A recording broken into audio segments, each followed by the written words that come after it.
Good morning all of you. Welcome to civics class.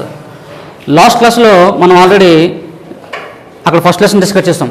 What is the constitution అంటే భారత రాజ్యాంగం అంటే ఏంటి, historical background of Indian constitution, భారత రాజ్యం యొక్క చరిత్ర ఏంటి, అలాగే ఫ్యూచర్స్ ఆఫ్ అక్కడ ఇండియన్ కాన్స్టిట్యూషన్ అంటే భారత రాజ్యాంగం యొక్క ముఖ్య లక్షణాలు ఏంటి.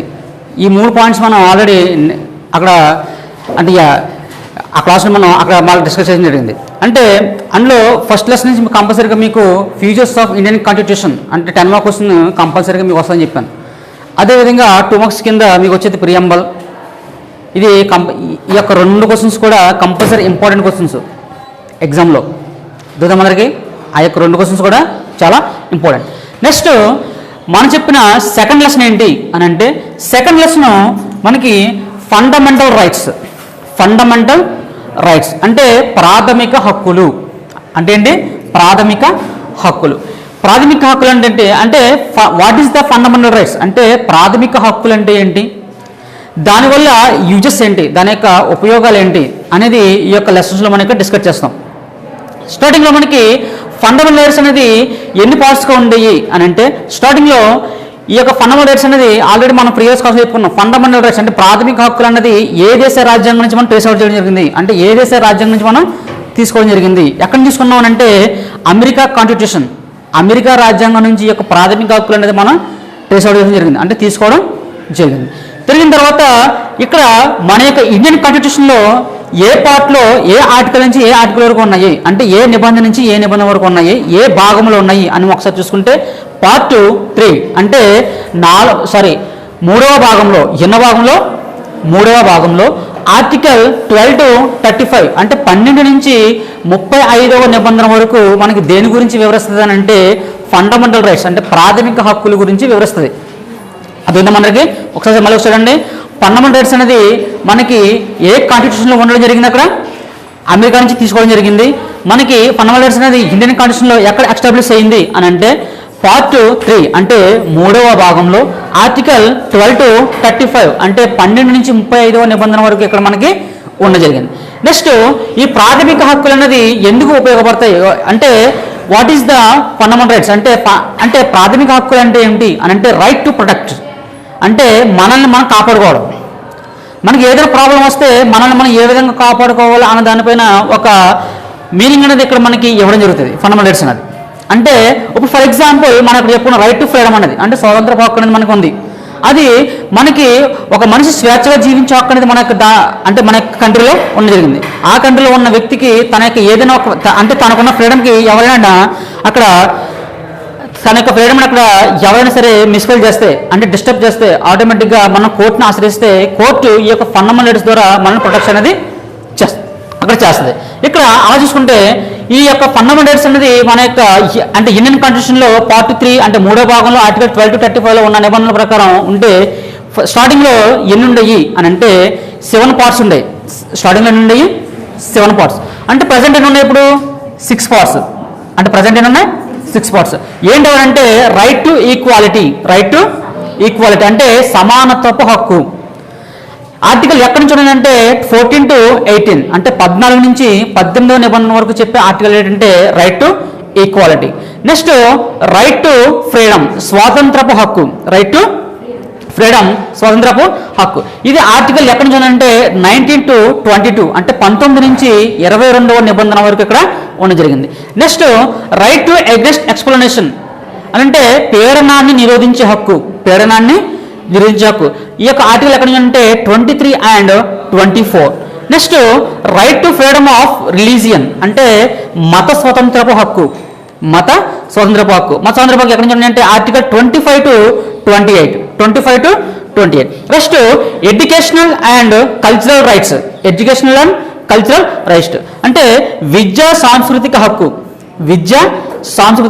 29 to 30 ఆర్టికల్ 29 అలాగే 30 ఆర్టికల్ చెప్తుంది. Next right to constitutional remedies అంటే రాజ్యాంగ పరిహారపు హక్కు. అంటే రాజ్యాంగ పరిహారపు హక్కు. ఈ ఆర్టికల్ ఏంటంటే 32 ఆర్టికల్ మనకి చెప్తుంది. స్టార్టింగ్లో మనం ఎంత చెప్పాం 7 చెప్పుకున్నాం, ప్రజెంట్ 6 ఉన్నాయి. మరి దేన్ని తీశారు అంటే దేన్ని అరెస్ట్ చేశారు అని అంటే మనం ఆల్రెడీ అక్కడ ఫస్ట్ ఇయర్లో మనం దీని గురించి కొంచెం డిస్కస్ చేసాం. ఏ హక్కుని ప్రాథమిక హక్కుల నుంచి అంటే ఫండమెంటల్ రైట్స్ నుంచి తొలగించారు, ఏ హక్కుని ప్రాథమిక హక్కుల నుంచి తీశారు అని అంటే right to poverty. Right to poverty అంటే ఆస్తి హక్కు, ఆస్తి హక్కు. ఎందుకంటే 1950లో ఇక్కడ అంటే ఫండమెంటల్ రైట్స్ అనేది స్టార్టింగ్ మనకి ఎన్ని ఉండే 7 ఉండే. అదేంటంటే right to equality, right to freedom, right to exist explanation and right to freedom of religion, educational and cultural rights and educational to constitutional remedies. దాంతోపాటు అదనంగా ఏముండదంటే రైట్ టు పావర్టీ అంటే ఆస్తి హక్కు అనేది మనకి ఇక్కడ ఉండడం జరిగింది. మరి ఆస్తి హక్కు ఇందులో నుంచి అరెస్ట్ చేశారు అంటే ఈ యొక్క ఫండమెంటల్ రైట్స్ నుంచి అమెండ్మెంట్ చేశారు, అంటే దీన్ని తొలగించారు. మీకు ఆల్రెడీ దేని ద్వారా తొలగించారు అని అంటే ఆర్టికల్ 368 దీని గురించి ఆల్రెడీ మనం డిస్కస్ చేస్తాం ఒకసారి. ఆర్టికల్ 368 అంటే అర్థం ఏంటంటే అమెండ్మెంట్ చేయడం. అమెండ్మెంట్ అంటే రాజ్యాంగం నుంచి అంటే ఈ యొక్క రాజ్యాంగంలో ఏదైతే ఒక అంశం ఉందో దాన్ని అరెస్ట్ చేయాలన్నా అంటే దాన్ని తొలగించాలని అంటే కంపల్సరీగా ఆర్టికల్ 368 368వ నిబంధన సవరణ ప్రకారం రాజ్యాంగం నుంచి తొలగించే అధికారం పార్లమెంట్కి మనకు ఉంటుంది. అదేవిధంగా స్టార్టింగ్లో మనకి ప్రాథమిక హక్కులు అంటే ఈ యొక్క ఫండమెంటల్ రైట్స్ అనేది ఎన్నుండే మనకంటే 7 ఉండే. దీన్ని దేనిలో తీసారు అక్కడ రైట్ టు పావర్టీ తీసారు. దేని ప్రకారం తీశారు అని అంటే 1978 44 అమెండ్మెంట్ 44 అంటే 1978 44వ రాజ్యాంగ సవరణ ద్వారా 44వ రాజ్యాంగ సవరణ ద్వారా ఈ యొక్క ప్రాథమిక హక్కుల్లోంచి రైట్ టు పావర్టీ అంటే ఆస్తి హక్కుని తొలగించి ఎందులో పెట్టారు అని అంటే 300Aలో పెట్టారు. 300Aలో దీన్ని పెట్టడం జరిగింది. అదేనా 300Aలో దీన్ని పెట్టడం జరిగింది. అంటే మన యొక్క కాన్స్టిట్యూషన్లో స్టార్టింగ్లో ఎన్ని ఉన్నాయి 7 ఉన్నాయి. ఇప్పుడు ప్రజెంట్ ఎన్ని ఉన్నాయి 6 ఉన్నాయి. దేన్ని తీసేశారు ఇక్కడ నుంచి అని అంటే ఆస్తి హక్కుని రైట్ టు పావర్టీని తీశారు. ఏ నిబంధన ప్రకారం అని అంటే 368 నిబంధన ప్రకారం అంటే సవరించారు దాన్ని. ఈ సవరణ అంటే ఈ యొక్క అమెండ్మెంట్ అనేది ఆర్టికల్ అనేది మనం ఏ దేశ రాజ్యాంగం తీసుకున్నాం అంటే ఆల్రెడీ మనం చెప్పుకున్నాం సౌత్ ఆఫ్రికా అంటే దక్షిణాఫ్రికా నుంచి దీన్ని తీసుకున్నాం. ఆర్టికల్ 368 దీన్ని సవరించుకున్నాం. నెక్స్ట్ దీన్ని సవరించుకున్నప్పుడు దేని ప్రకారం దీనించండి అంటే ఏ సంవత్సరంలో దీన్ని చేసాం అని అంటే 1978 44 అమెండ్మెంట్ 1978 44వ రాజ్యాంగ సవరణ ద్వారా ఈ యొక్క ప్రాథమిక హక్కుల నుంచి రైట్ టు ప్రాపర్టీ అంటే ఆస్తి హక్కును తొలగించి మనం ఇందులో పెట్టుకున్నాం ఇక్కడ 300Aలో ఈ యొక్క పావర్టీని పెట్టుకున్నాం. దీని ఏమంటారంటే లా యాక్ట్. దీని ఏమంటారు లా యాక్ట్ అంటే చట్టబద్ధమైన హక్కు right of law right of law అంటే చట్టబద్ధమైన హక్కుగా ఇప్పుడు ఆస్తి హక్కు అనేది మారిపోయింది. అదేనా దీని పక్కన పెడితే దీని ఒకసారి మనం రివిజన్ దీని ఒకసారి ఎక్స్ప్లెయిన్ చేసుకుంటే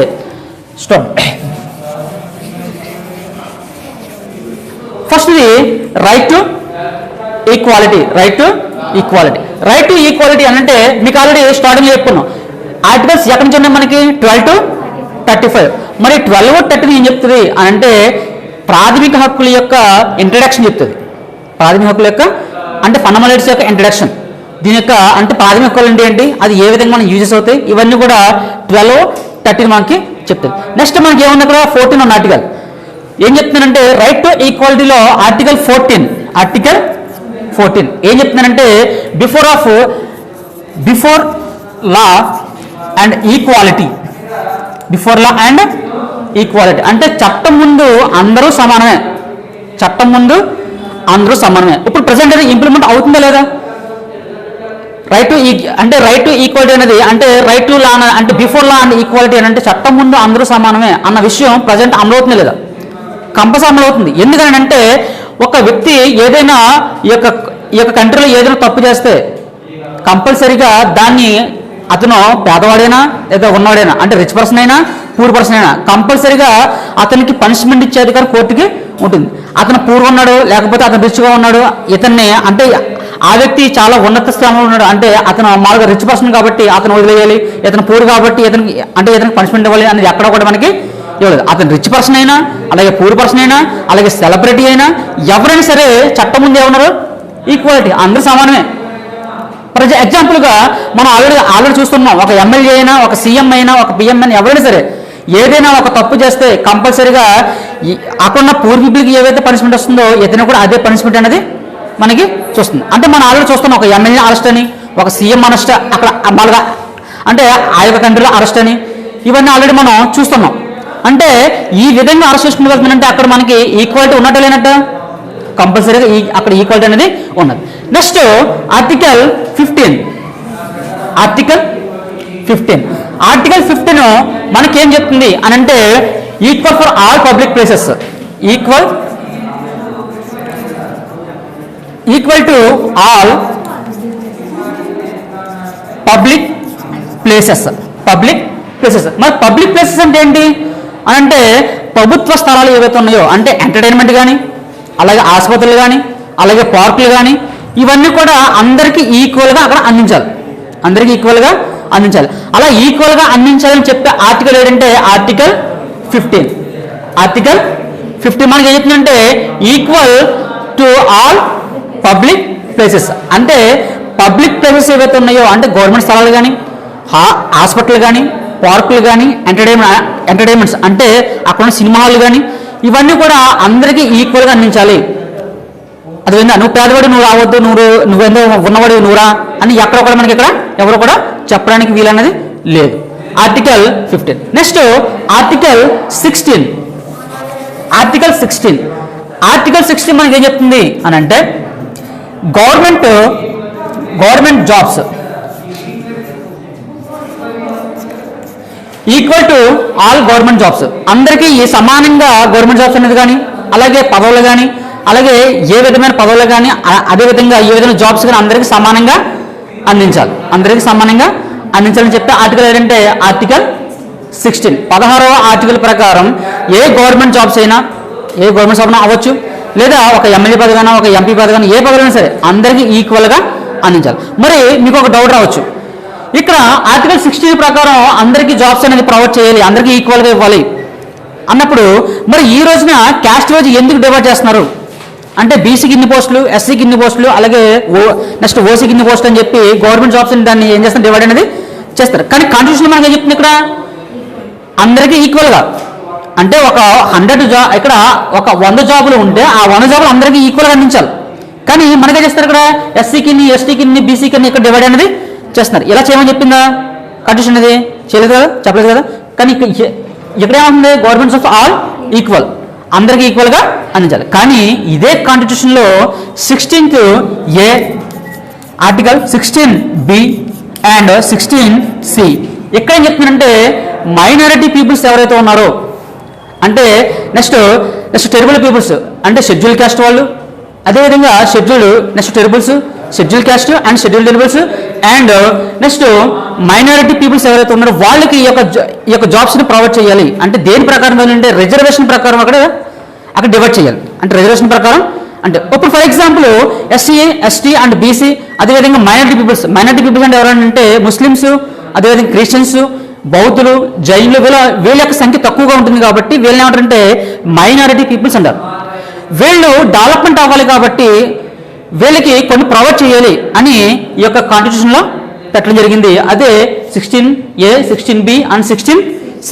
ఇలాగా ఈ యొక్క మూడు ఆర్టికల్లో ఎప్పుడైతే చెప్పారో ఆటోమేటిక్గా ఏమైందంటే ఈ రోజున గవర్నమెంట్ జాబ్స్ అయినా కానీ, అదేవిధంగా పదవులైనా కానీ ఇవన్నీ కూడా ఏం చేస్తారంటే డివైడ్ అనేది చేస్తున్నారు. చెప్పాను ఆల్రెడీ, ఏ పరిపాలన సరే అంటే ఏ యొక్క అడ్మినిస్ట్రేషన్ అయినా కానీ దేని ప్రకారం వెళ్తూ ఉండాలి, కాన్స్టిట్యూషన్ ప్రకారం వెళ్తూ ఉండాలి. అంటే భారత రాజ్యాంగం ప్రకారం పరిపాలన అనేది చేస్తూ ఉండాలి.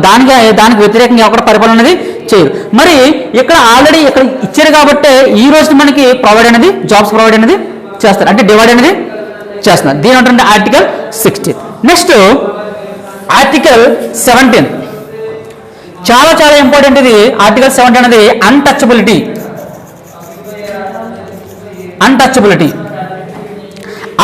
ఏంటంటే మీరు ఏ కాంపిటేటివ్ ఎగ్జామ్స్కి వెళ్ళండి కంపల్సరీగా ఈ యొక్క బిట్ అనేది కంపల్సరీగా ఉంటుంది. అన్టచబిలిటీ ఆర్టికల్ ఎంత అని అడుగుతాడు. అన్టచబిలిటీ అంటే అస్పృశ్యత అనేది నేరం. అన్టచబిలిటీ అంటే అర్థం ఏంటి, ఇక్కడ అస్పృశ్యత అనేది నేరం. అంటే అన్టచబిలిటీ అంటే అర్థం ఏంటంటే నువ్వు పలానా కులస్తుడివి, నువ్వు మా దగ్గర రాకు. నువ్వు పలానా కులస్తుడివి అని ఏ వ్యక్తిని అక్కడ నువ్వు చెప్పకూడదు, అంటే దూషించకూడదు.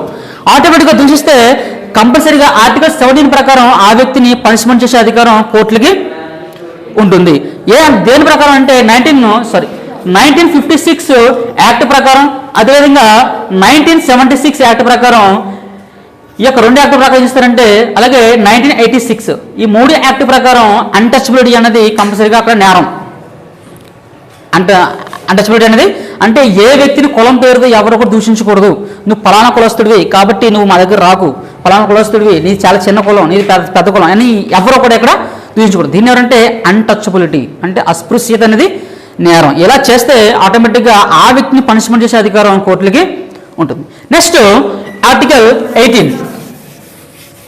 ఆర్టికల్ 18 ఏంటంటే no receive to any title, అంటే ఎటువంటి బిరుదులు ఎవరో కూడా స్వీకరించకూడదు. ఓన్లీ ప్రభుత్వం ఇచ్చే అంటే ప్రభుత్వం ఇచ్చే టైటిల్స్ తప్ప, అంటే గవర్నమెంట్ ఇచ్చే టైటిల్స్ తప్ప ఎవరో కూడా ఏది కూడా స్వీకరించకూడదు. కొంతమంది అక్కడ రాజాధిరాజ, మహావీరాధి సౌర, ఏకవీర, చక్ర ఇలాగా చాలా మంది చెప్తుంటారు. అంటే ఇవన్నీ ఏంటంటే అక్కడ టైటిల్స్ అంటే బిరుదులు. ఈ యొక్క బిరుదులు అన్నది ఓన్లీ ఎవరు ఇవ్వాలి అని అంటే గవర్నమెంట్ మాత్రమే ఇవ్వాలి. మిగతా ఏ వ్యక్తులు కూడా ఇక్కడ ఎవరు కూడా ఇవ్వడానికి వీలదు. మరి మీరు అనొచ్చు భారతరత్న, అదేవిధంగా పద్మ, నెక్స్ట్ అంటే అక్కడ ఆల్రెడీ ఉంటుంది కదా పద్మశ్రీ, నెక్స్ట్ పద్మవిభూషణ్ ఇవన్నీ ఉంటాయి. మరి అంటే ఇవన్నీ కూడా ఏంటంటే అవార్డ్స్, టైటిల్స్ కాదు. అంటే ఇవన్నీ అవార్డ్స్. మరి టైటిల్స్ అంటే ఏంటి అని అంటే ఎవరిస్తారు అంటే ఇవన్నీ కూడా గవర్నమెంట్ ప్రొవైడ్ చేస్తుంది. ఇప్పుడు ఫర్ ఎగ్జాంపుల్ ఏ విధంగానంటే మహాత్మా గాంధీ అంటే మహాత్మా అనేది టైటిల్. అలాగే నేతాజీ అది టైటిల్, నేతాజీ అనేది ఒక టైటిల్. అదేవిధంగా విశ్వకవి రవీంద్రనాథ్ ఠాగూర్ అంటారు, అది కూడా ఒక టైటిల్. అంటే ఇవన్నీ కూడా బిరుదులు. అంటే ఈ యొక్క బిరుదులు అనేది ఎవరు ప్రొవైడ్ చేయాలి? గవర్నమెంట్ ప్రొవైడ్ చేయాలి తప్ప ఏ ప్రైవేట్ సంస్థలు కానీ, అంటే ఏ ప్రైవేట్ పర్సన్స్ కానీ ఎవరో కూడా దీన్ని చేయకూడదు ఆర్టికల్ 18 ప్రకారం. ఒకవేళ చెయ్యాలి అనుకుంటే గవర్నమెంట్ యొక్క పర్మిషన్ అనేది తీసుకోవాలి. గవర్నమెంట్ ఓకే చేస్తేనే ఆ వ్యక్తికి నువ్వు అక్కడ ఇవ్వాలి. గవర్నమెంట్ ఓకే చేయకపోతే ఆ వ్యక్తికి ఎటువంటి టైటిల్స్ అనేది అక్కడ కూడా ఇవ్వకూడదు. ఇది ఆర్టికల్ 18. నెక్స్ట్ 19. నెక్స్ట్ రెండో పాయింట్ మనకి వచ్చి ఇక్కడ రైట్ టు ఫ్రీడమ్. అంటే స్వాతంత్రపు హక్కు. ఎక్కడి నుంచి ఉంది? Article 19 to 22. Article 19 to 22. Article 90 మళ్ళీ 6 టైప్ కింద డివైడ్ అవుతుంది. ఆర్టికల్ 90 మళ్ళీ 6 టైప్ కింద, అంటే 6 భాగాల కింద ఇది డివైడ్ అవుతుంది. అది ఏంటి అని అంటే right to speech.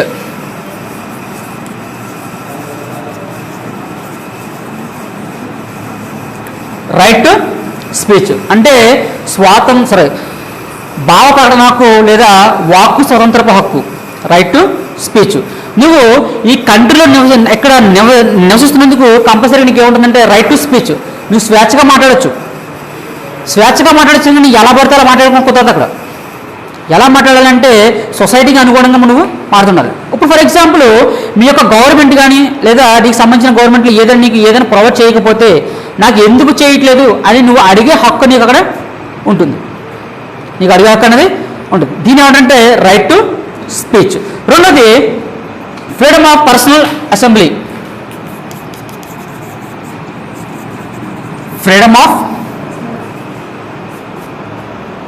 Peaceful assembly. Peaceful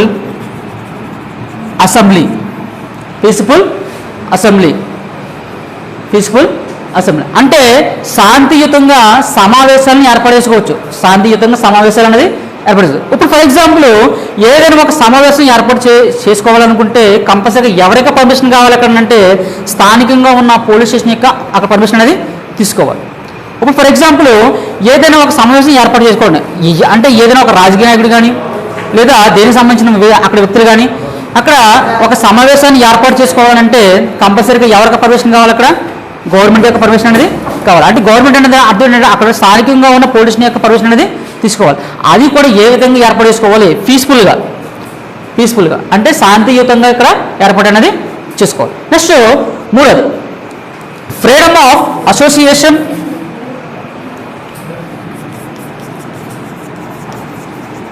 freedom of associations and institutions, freedom of association and institutions. Association and institution అంటే సంస్థల్ని ఏర్పాటు చేసుకోవడం, సంస్థల్ని ఏర్పాటు చేసుకోవడం. ఇప్పుడు ఫర్ ఎగ్జాంపుల్ మనం ఆల్రెడీ చూస్తుంటాం లయన్స్ క్లబ్ అని, అదేవిధంగా చారిటబుల్ ట్రస్ట్ అని, ఈ విధంగా చూస్తుంటాం. అంటే దాని అర్థం ఏంటంటే ఆ సంస్థ ద్వారా కొంతమందికి ఏం చేస్తారంటే అక్కడ హెల్పింగ్ అనేది చేస్తుంటారు. అంటే ఒక మనిషి ఈ యొక్క అంటే ఈ యొక్క కంట్రీలో అతనికన్నా డెవలప్మెంట్ అవడంతో పాటు ఆటోమేటిక్గా అక్కడికి ఏం చేస్తారంటే ఈ యొక్క సంస్థల ద్వారా ప్రజలందరికీ హెల్పింగ్ అనేది చేస్తూ ఉంటారు. అదేందా ఇది right to freedom of association, freedom of moment.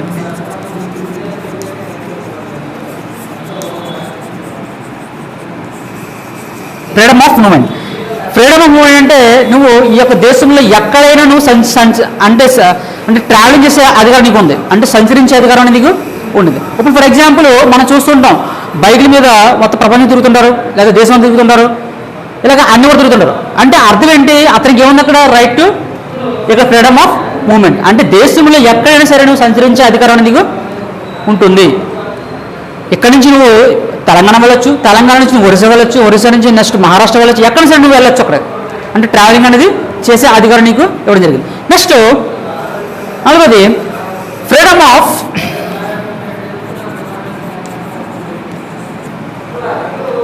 Of residency, residency and settlement. Freedom of residency and settlement అంటే స్థిర నివాసాన్ని ఏర్పాటు చేసుకోవచ్చు.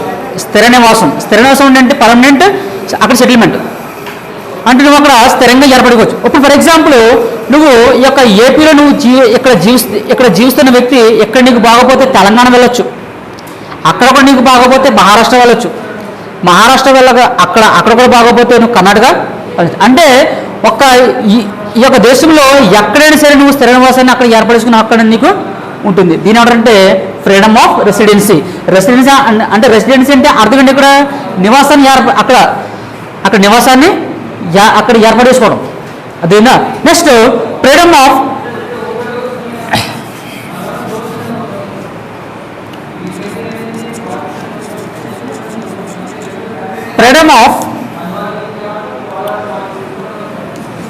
నెక్స్ట్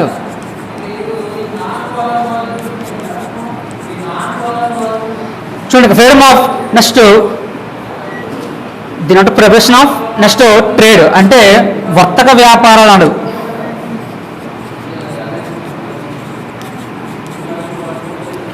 వర్తక వ్యాపారాలు నువ్వు చేసుకునే హక్కు అనేది ఇక్కడ నీకు. ట్రేడ్స్ అంటే అర్థం ఏంటి అంటే వర్తక వ్యాపారాలు నువ్వు చేసుకోవచ్చు. అంటే అర్థం ఏంటంటే ఈ యొక్క దేశంలో ఏ ప్రాంతంలోనే సరే నువ్వు కంపల్సరీ నువ్వు ఏంటంటే ట్రేడ్స్ అంటే వర్తక వ్యాపారాలు నువ్వు చేసుకోవచ్చు.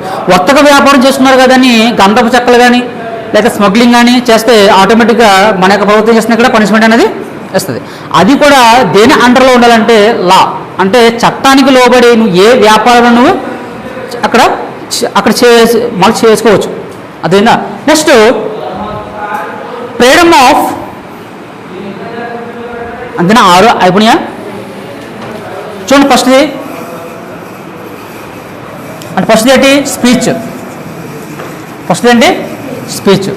నెక్స్ట్ ఉన్నది next peaceful assembly.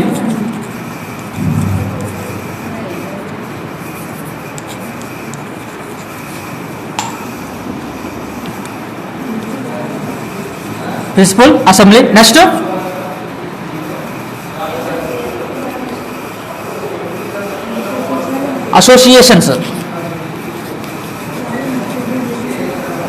Associations. Next movements. Next residency. Next next అండి ట్రేడ్.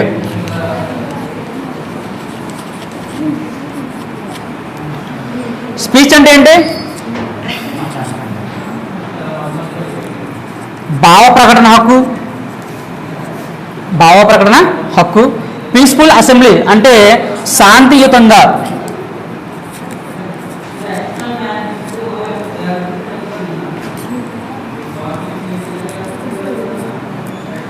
సమావేశాలను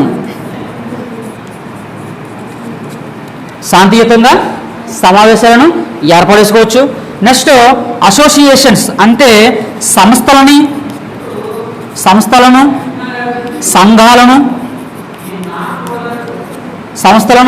అలాగే సంఘాలను ఏర్పడేసుకోవచ్చు. నెక్స్ట్ మూమెంట్స్ అంటే సంచరించే హక్కు అంటే దేశంలో నువ్వు ఎక్కడైనా సరే నువ్వు సంచరించవచ్చు. నెక్స్ట్ రెసిడెన్సీ స్థిర నివాసాన్ని ఏర్పడేసుకోవచ్చు. స్థిర నివాసం దేశంలో ఎక్కడైనా సరే నివాసాన్ని అక్కడ ఏర్పడేసుకోవచ్చు. నెక్స్ట్ ట్రేడ్ అంటే వర్తక వ్యాపారం. మళ్ళీ ఫస్ట్ ఏంటిగా రైట్ టు స్పీచ్ అంటే భావ ప్రకటన హక్కు. నీకు నచ్చిన విధంగా నువ్వు అక్కడ మాట్లాడే హక్కు అనేది అక్కడ ఉంటుంది. అంటే నీ యొక్క ప్రాబ్లమ్స్ ఈ యొక్క గవర్నమెంట్కి నువ్వు చెప్పుకునే అక్కడ విధానం అనేది ఉంటుంది. నెక్స్ట్ పీస్ఫుల్ అసెంబ్లీ అంటే శాంతియుతంగా సమావేశాలని అక్కడ ఏర్పడనేది చేసుకోవచ్చు. నెక్స్ట్ అసోసియేషన్స్ అంటే సంస్థలని సంఘాలను ఏర్పడేసుకోవచ్చు. నెక్స్ట్ మూమెంట్స్ అంటే నువ్వు దేశంలో ఎక్కడైనా సరే సంచరించవచ్చు. నెక్స్ట్ రెసిడెన్సీ దేశంలో ఎక్కడైనా సరే నువ్వు స్థిర నివాసం అనేది ఏర్పడేసుకోవచ్చు. నెక్స్ట్ ట్రేడ్ అంటే వర్తక వ్యాపారం దేశంలో ఎక్కడ సరే వర్తక వ్యాపారం అనేది చేసుకోవచ్చు. మనం అలాగే చూస్తుంటాం, మన ప్రాంతంలో నేపాల్ వెళ్తుంటారు, అలాగే మన యొక్క ప్రాంతంలో తెలంగాణ వెళ్ళి అక్కడ జాబ్ చేస్తుంటారు, మన ప్రాంతంలో మహారాష్ట్ర జాబ్ చేస్తున్నారు, మళ్ళీ ఆలోచన మన యొక్క దేశంలో కూడా వ్యాపారం అనేది చేస్తుంటారు. అంటే ఈ విధంగా ఫెసిలిటీస్ ఉండదంటే అర్థం ఏంటి? అక్కడ ట్రేడ్ ఇక్కడే ఉండదు, మనకి వర్తక వ్యాపారం అనేది ఎక్కడైనా సరే మనం దేశంలో ఎక్కడైనా సరే మనం అక్కడ చేసుకునే హక్కు అనేది ఉంటుంది. నెక్స్ట్ మూడో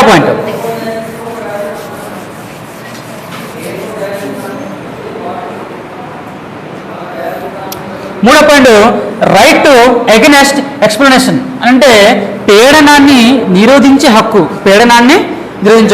ఆర్టికల్ 23 మనకి ఏం చెప్తుందంటే నో ఎంకరేజ్ స్లావ్స్ అంటే బానిసని ఎక్కడ కూడా ఎంకరేజ్ అనేది చేయదు. అంటే బానిసల గుణ కానీ అలాగే వెట్టి చాకరీ కానీ ఇవన్నీ చేస్తే ఆటోమేటిక్గా ఆర్టికల్ 23 ప్రకారం ఆ వ్యక్తిని పనిష్మెంట్ అనేది ఇస్తుంది. మనం చూస్తుంటాం పాతకాలంలో మనకి స్లావ్స్ ఎక్కువ ఉండేవారు, అంటే బానిసలు ఎక్కువగా ఉండేవారు. ఈ బానిసలు ఎప్పుడైతే అక్కడ ఎక్కువ ఉండేవారో వాళ్ళ ద్వారా వాళ్ళు ఏం చేయారంటే అనేకమైన పనుల వల్ల అక్కడ చేయించుకుంటూ వాళ్ళని అనేక హింసలు పెడుతుండేవారు. అది చేయకూడదు అని చెప్పి ఆర్టికల్ ఏంటంటే article 23. Next article 24 before 14 years అంటే 14 సంవత్సరాలలోపు పిల్లలు ఎవరైతే ఉన్నారో వాళ్ళని ఎటువంటి కన్స్ట్రక్షన్స్లో పెట్టుకోకూడదు. అంటే ఎటువంటి పనులు ఎక్కడ కూడా అంటే వర్క్లో కానీ కన్స్ట్రక్షన్లో ఎక్కడ కూడా పెట్టుకోకూడదు. పెడితే ఆటోమేటిక్గా ఆర్టికల్ 24 ప్రకారం ఆ వ్యక్తి అక్కడ పనిష్మెంట్ అనేది విధిస్తారు ఆ వ్యక్తిని. ఇప్పుడు ఫర్ ఎగ్జాంపుల్ మన హోటల్లో కానీ అదేవిధంగా చిన్న ప్రాంతాల్లో చూస్తుంటే చిన్నపిల్లలు అక్కడ వర్క్ అనేది చేస్తుంటారు. అటువంటి వర్క్ చేస్తే ఆటోమేటిక్గా అక్కడ పోలీసులు అక్కడ రైడ్ చేసి ఆ వ్యక్తిని అరెస్ట్ చేస్తే అతనిపైన ఎఫ్ఐఆర్ అంటే వాళ్ళకి అక్కడ ఉన్న ఎఫ్ఐఆర్లో ఆర్టికల్ 24 ప్రకారం అంటే 24వ నిబంధన ప్రకారం బిఫోర్ 14 years అంటే 14 సంవత్సరాల్లో పిల్లలు ఎవరైతే ఉన్నారో వాళ్ళని అక్కడ పనిలో పెట్టుకుంటే ఆ వ్యక్తి పైన పనిష్మెంట్ చేసే అధికారం ఎవరికి ఉందంటే గవర్నమెంట్కి ఉంటుంది. ఇది 23 and 24 పీడనాన్ని నిరోధించే హక్కు. నెక్స్ట్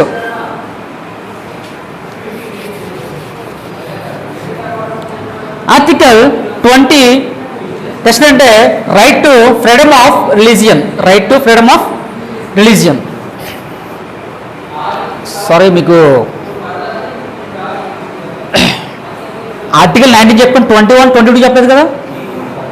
21, 22 చెప్పలేదు చూడండి. అది ఆర్టికల్ 21 అలాగే 22 ఆర్టికల్ 21 and 22 ఆర్టికల్ 21 మనకి చెప్తుంది మీకు ఇక్కడ చెప్పిన ఆల్రెడీ ఆర్టికల్ 19 వరకు చెప్పాను. ఇక్కడ 22 చెప్పలేదు, మీకు 23 కూడా చెప్పలేదు.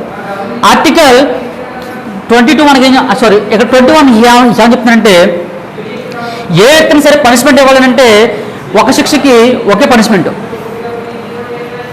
అంటే ఒక తప్పుకి, అంటే ఏదైతే అతను రాంగ్ చేసాడో పని చేశాడో ఆటోమేటిక్గా ఎన్ని తప్పులు చేసినా అంటే ఎన్ని రాంగ్ చేసినా అటువంటి వ్యక్తికి ఒకే పనిష్మెంట్ అనేది ఇస్తారు. ఇప్పుడు ఫర్ ఎగ్జాంపుల్ ఒక వ్యక్తిని చంపేస్తే అక్కడ ఒక వ్యక్తిని చంపేసిన తర్వాత ఆ వ్యక్తిని ఉరి తీస్తారు కదా, అంటే వాళ్ళు ఉరి తీయడమో లేకపోతే పనిష్మెంట్ ఇవ్వడమో లేదా కోర్టు చేశాడని అక్కడ జైల్లో పెట్టడం జరుగుతుంటుంది. అదే వ్యక్తి ఒక 100 మందిని చంపేశాడు, పనిష్మెంట్ మాత్రం అదే. అంటే పనిష్మెంట్ మాత్రం అంటే అతను ఎన్ని హత్యలు చేసినా ఎంత దోపిడీ చేసినా ఒకే పనిష్మెంట్ అనేది ఇక్కడ ఉంటుంది. నెక్స్ట్ ఆర్టికల్ 22 సూసైడ్ అన్నది ఎంకరేజ్ చేయదు. సూసైడ్ అంటే ఏంటి? ఆత్మహత్య అనేది ఎవరైనా చేసుకుంటే ఇప్పుడు ఫర్ ఎగ్జాంపుల్ ఎవరైనా ఒక నదిలో దూకేస్తే ఆ వ్యక్తిని తీసుకొచ్చి కాపాడి పైన పడిన తర్వాత అతను మాలు వదిలేస్తారు, బయటికి వదలరు. కంపల్సరీగా ఆర్టికల్ 22 ప్రకారం సూసైడ్ అనేది అక్కడ నేరం. కాబట్టి ఆ వ్యక్తిని ఏం చేస్తారంటే తీసుకెళ్ళి ఒక 6 నెలలో లేకపోతే 3 నెలలో ఒక 4 రోజులు మళ్ళీ జైల్లో పడేస్తారు. ఎందుకు అని అంటే సూసైడ్ అనేది నేరం. ఏ ఆర్టికల్ ప్రకారం? 22. అంటే 21 మనకేం చెప్తుంది? ఇక్కడ ఒక్క పనిష్మెంట్కి ఒకటే అక్కడ పనిష్మెంట్ అనేది ఇస్తుంది. ఆర్టికల్ 22 మనకి చెప్తుంది సూసైడ్ అనేది ఎంకరేజ్ అనేది చెయ్యదు. అంటే సూసైడ్ ఎవరైనా ఆత్మహత్య చేసుకుంటే ఆ వ్యక్తికి నేరంగా అక్కడ పరిగణించబడుతుంది. Next article 23 and next right to religion 25, 26, 27 and 28. 25, 26 and 27 and 28. 25 మనకి చెప్తుంది right to religion, right to freedom of religion. అంటే ఫ్రీడమ్ ఆఫ్ రిలీజియన్ ఏంటంటే మత స్వాతంత్ర హక్కు. నీకు నచ్చిన మతాన్ని నువ్వు తీసుకోవచ్చు, అక్కడ నీకు నచ్చిన మతాన్ని తీసుకోవచ్చు. అంటే నీ ఇంట్లోనే ఒక వాళ్ళ హిందువులు ఉన్నాను అనుకోండి, నువ్వు క్రిస్టియన్స్ అనేది అవ్వచ్చు. అదేవిధంగా అంటే నీకు నచ్చిన మతాన్ని నువ్వు స్వీకరించే స్వేచ్ఛ అనేది ఆర్టికల్ 25 ప్రకారం ఇక్కడ ఉండడం జరిగింది. అదేవిధంగా నెక్స్ట్ ఆర్టికల్ 26 నీకు నచ్చిన మతాన్ని క్యాన్వసింగ్ చేసుకోవచ్చు, అంటే ప్రచారం అనేది చేసుకోవచ్చు. ఆర్టికల్ 26 క్యాన్వసింగ్ అంటే అర్థం ఏంటి ఇక్కడ అని అంటే నీకు నచ్చిన మతాన్ని క్యాన్వసింగ్ చేసుకున్న అర్థం ఏంటంటే నువ్వు వెళ్ళి తిరుపతి వెళ్ళి అక్కడ కొండ దగ్గరికి వెళ్ళి క్రిస్టియన్స్ యొక్క క్యాన్వసింగ్ చేయకూడదు. అదేవిధంగా నీకు చర్చి దగ్గరకు వచ్చి ఆ యొక్క హిందువులు అక్కడ క్యాన్వసింగ్ అనేది చేయకూడదు. రైట్ టు ఇక్కడ ఏముందంటే క్యాన్వసింగ్ అంటే right to freedom of canvassing. అంటే మతాన్ని నువ్వు అక్కడ ఏం తీసుకోవచ్చు, అక్కడ ప్రచారం అనేది చేసుకోవచ్చు. ఆ ప్రచారం అనేది ఏ విధంగా ఉండాలి అని అంటే చట్టానికి లోబడి ఉండాలి. అదేవిధంగా నీకు ప్రచారం చేసుకున్నారు కాబట్టి అని చెప్పి ఎక్కడ పడితే అక్కడ ప్రచారం అనేది అక్కడ తీసుకోవడానికి వీల్లేదు. ఇది ఆర్టికల్ 26. 27 ఆ మతాలకి అంటే నీకు నచ్చిన అక్కడ రీజన్ అక్కడ తీసుకున్నావు కదా, దీనికి ఎటువంటి ట్యాక్స్ అనేది వసూలు చేయకూడదు. ట్యాక్స్ అనేది ఇప్పుడు ఫర్ ఎగ్జాంపుల్ వినాయక చవితి వస్తుంటుంది, చందా అంటారు. దసరా వస్తుంటుంది, మామూలు అంటారు, అంతే కదా. అంటే అర్థం ఏంటి? అక్కడ ట్యాక్స్ కాదు, అవి ట్యాక్స్ కాదు. నీకు నచ్చిన మాట అంటే నీకు నచ్చినంత ఇవ్వమంటారు అక్కడ, అంతేకాదు నువ్వు కత్తెట్టి కంపల్సరీ నువ్వు ట్యాక్స్ కట్టవా, నువ్వు కట్టకపోతే పేకెట్ చంపేస్తాను ఇలాగ ఎవరో కూడా అక్కడ చెప్పకూడదు. ఇలాగ ఒకనొక సమయంలో ఉండేది.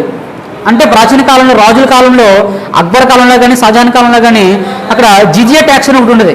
జిజియా ట్యాక్స్ అంటే హిందువులు ప్రత్యేకంగా పన్నులు కట్టాలి, అలాగే ముస్లిమ్స్ పన్ను అక్కడ ప్రత్యేక పన్ను అనేది కట్టాలి. కానీ ఎక్కడికి వచ్చేప్పటికీ అంటే ప్రజెంట్ వచ్చేప్పటికీ ఆ విధంగా ఉందా, అందరికీ ఒకటి ట్యాక్స్. అంతేగాని నువ్వు హిందూ కాబట్టి నువ్వు ప్రత్యేకంగా ట్యాక్స్, నువ్వు క్రిస్టియన్స్ కాబట్టి నువ్వు ప్రత్యేకంగా ట్యాక్స్ ఎక్కడ కూడా వసూలు అనేది చేయకూడదు. అలా చేస్తే ఇక్కడ నేరం. ఆర్టికల్ 27. నెక్స్ట్ ఆర్టికల్ 28 ఎక్కడైతే ఇన్స్టిట్యూషన్స్ యొక్క అంటే మతానికి సంబంధించిన ఇన్స్టిట్యూషన్ అనేది ఏర్పాటు చేసుకోవచ్చు. మతానికి సంబంధించినవి అంటే ఫర్ ఎగ్జాంపుల్ ఇక్కడ మతానికి సంబంధించిన అర్థం ఏంటంటే ట్రస్టులు ఉంటాయి. మతం సంబంధించి అంటే అక్కడ వాళ్ళకి ఇది అంటారు, మళ్ళీ తిరుపతి దేవస్థానం అంటారు, అదే లోదరన్ చర్చ్ అంటారు. అంటే ఇవన్నీ కూడా అంటే ఒక అసోసియేషన్స్ అంటే సంస్థలు ఇవన్నీ కూడా ఈ సంస్థల ద్వారా ఆ మతాన్ని వాళ్ళు ఏం చేస్తారంటే డెవలప్మెంట్ అనేది చేసుకుంటూ ఉంటారు. దీని అంటే ఆర్టికల్ 28. 25 మనకి ఏం చెప్తుంది, నీకు నచ్చిన మతాన్ని నువ్వు తీసుకొచ్చా ఉంటుంది.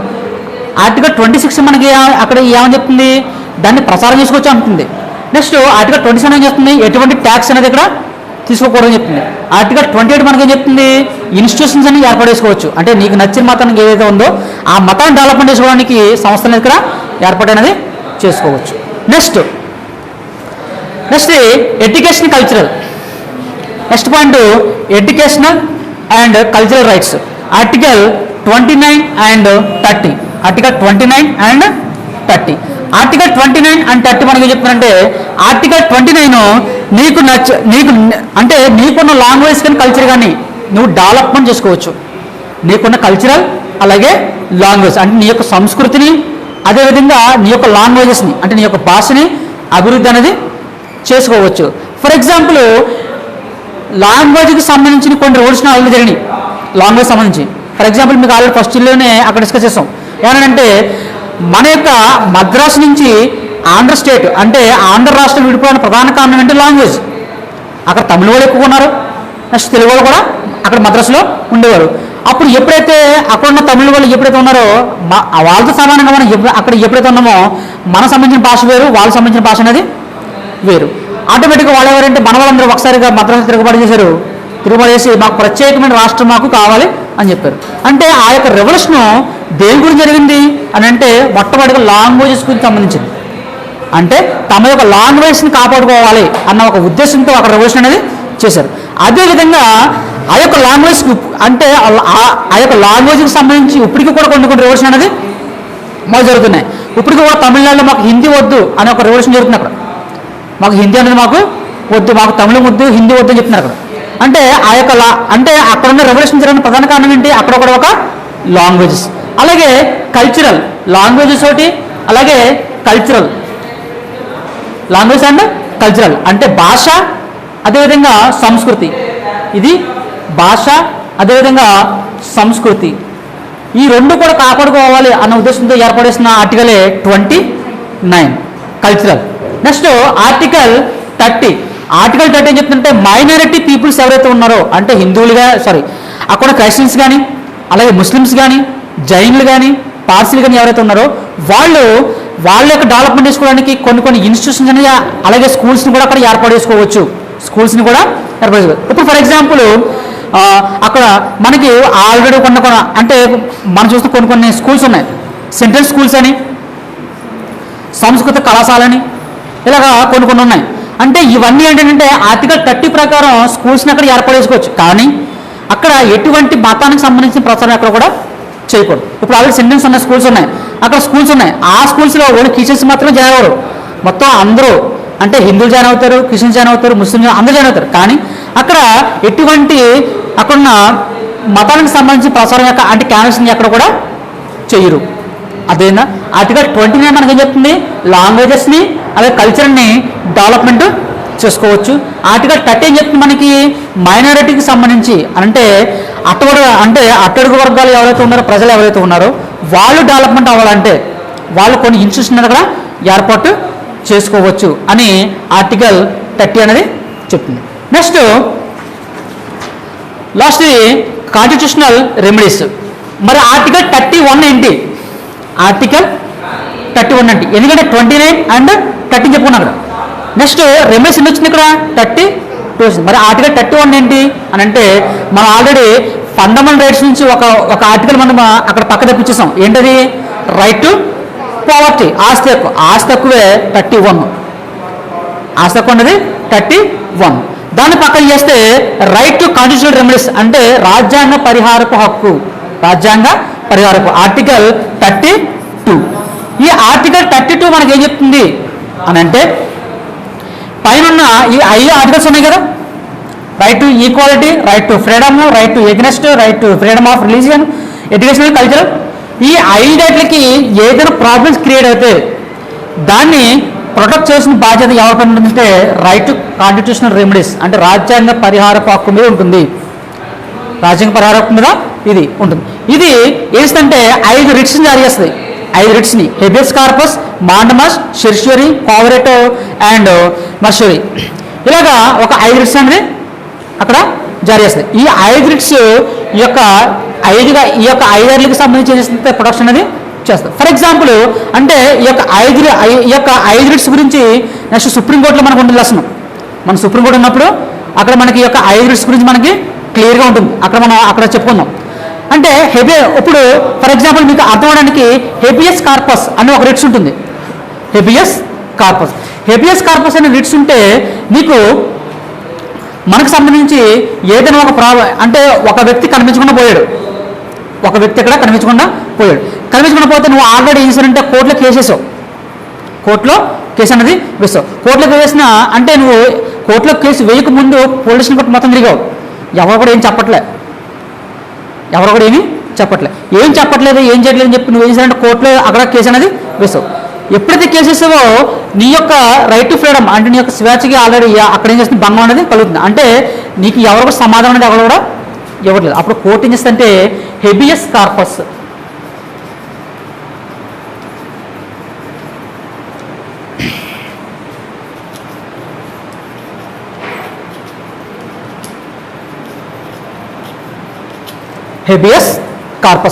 ఈ యొక్క హెబియస్ కార్పస్ అని ఒక రిట్స్ జారీ చేస్తుంది. ఎవరికి జారీ చేస్తుంది అంటే స్థానికంగా ఉన్న పోలీస్ స్టేషన్కి జారీ చేస్తుంది. ఈ కనబడకుండా పోయిన వ్యక్తిని కంపల్సరీగా 24 గంటల లోపల కంపల్సరీ కోర్టును సబ్మిట్ చేయాలి. కోర్టులో సబ్మిట్ అనేది చేయాలి. చేయకపోతే దానికి సంబంధించిన ఎక్స్ప్లెనేషన్ అంటే దానికి సంబంధించిన వివరణ అనేది ఇవ్వాలి.